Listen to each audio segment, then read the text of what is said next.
So I want to revisit that John 6 and 66 because it kind of goes back to what I was talking about when Jesus said, "Didn't I pick the 12? And wasn't one of them the devil?" We got situations today where, and it still feels like wheat and tear, like we are walking with folks who look like us. I'm not talking about skin color and all that. I'm talking about identify with being a believer, but they're really not. And the fact that he would pick the 12, I'm just thinking out loud, and then said, "I know what I was doing, didn't I pick the 12, and wasn't Satan one of the ones that I picked?" And we know who then betrayed him. Think about betrayal of today when people walking around claiming Christ, but then they're betraying Christ by not submitting to the word, and you call yourself up close next to him. It's not the people who don't have a relationship with Christ, ain't never came to him, that has spent no time with him. They're worldly, sinners, unjust, right? We ain't talking about them folks. The problem is the people that say that they are not, but they really are, and they walk in amongst us. Because that was very key, John 6 and 66. And he was talking to his disciples. Okay, this is the thing that I've been saying for a long time. It ain't got nothing to do with the people out on the street that can hurt you, that may be up next to. It's the people that you know. That's your op. Jesus said, "I picked the 12, and one of them was an op," as they say in the street. I knew that because it had to be fulfilled. So, because he was chin checking all his disciples. Jesus had a lot of disciples. He ended up with 12. Okay. But he told them in 60. So it's really you got to go back and meditate on that thing, because it's like the once saved, always saved as well. They claim Christ and all of that, but we ain't got to do nothing. We ain't got to do nothing. We good. We can just continue to roll and lay up, lip and lap, do all kind of things ungodly, but we still getting in.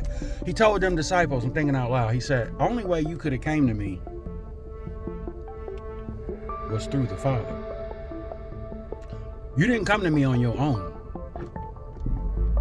And then I looked at that number 6 and then verse 66. And it says that when he spoke the truth out loud, they departed. They left him. Y'all understand that? When Christ spoke the truth out loud, it says that the disciples departed and never followed him again. But all he said was the truth. Why did y'all bust up and leave? He said, "The only way you came to me is if the Father sent you." Let me ask y'all something, man. The only way you came to Christ is if the Father sent you. By what? By his Spirit. That's how he sends us. That's how he moves, by his Spirit. So in other words, ladies and gentlemen, Jesus said, "You jokers, God didn't bring y'all to me. So how you get here? How you get here, Doc? How you roll up on me if the Father didn't send you? How did you get here?" Notice in that it says, once he spoke the truth, shed light on the darkness, they had to go. Dark and light cannot exist in the same proverbial space. One has to move. I find that funny.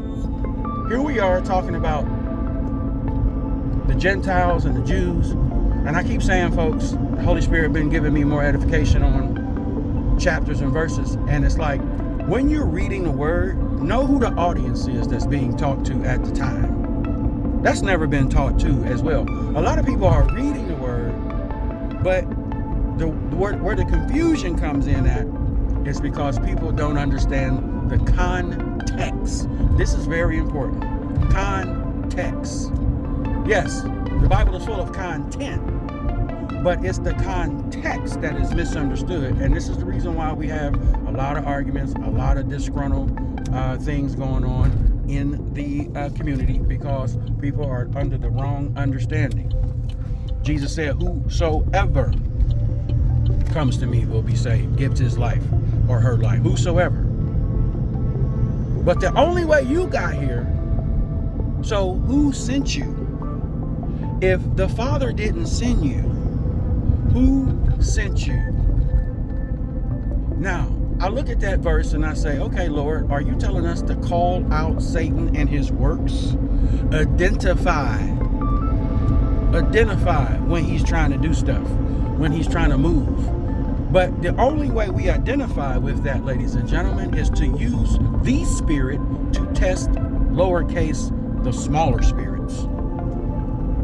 Anytime things are going on in your life right now, and whatever, if you're ministering to people and they're having problems, okay, use the Spirit.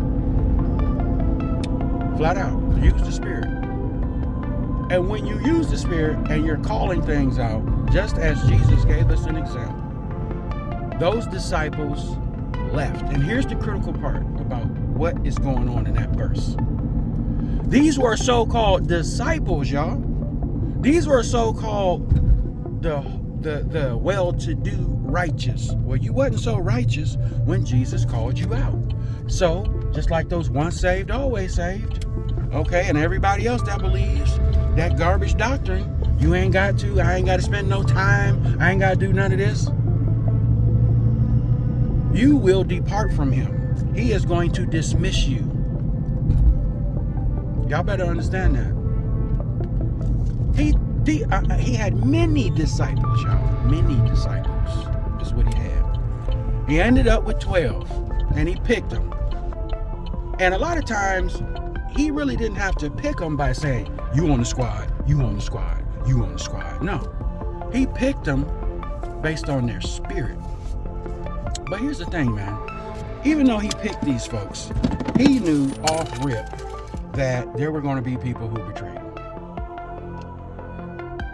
There were going to be, but it had to be done. That betrayal had to happen so that the work could be finished.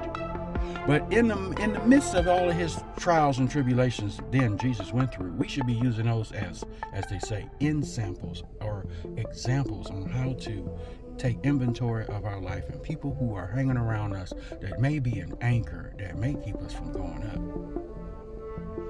Jesus told him, said, the only way you came to me, the only way you can come to me, matter of fact, is by the Father. So how did y'all get here? Go back and read John 6, not 1 John, 2 John, 3 John, John 6, and go from 64 to 66, y'all. And meditate on them verses and see what the Holy Spirit gives you. And then come back and type it in. That's your homework for today. Deuces.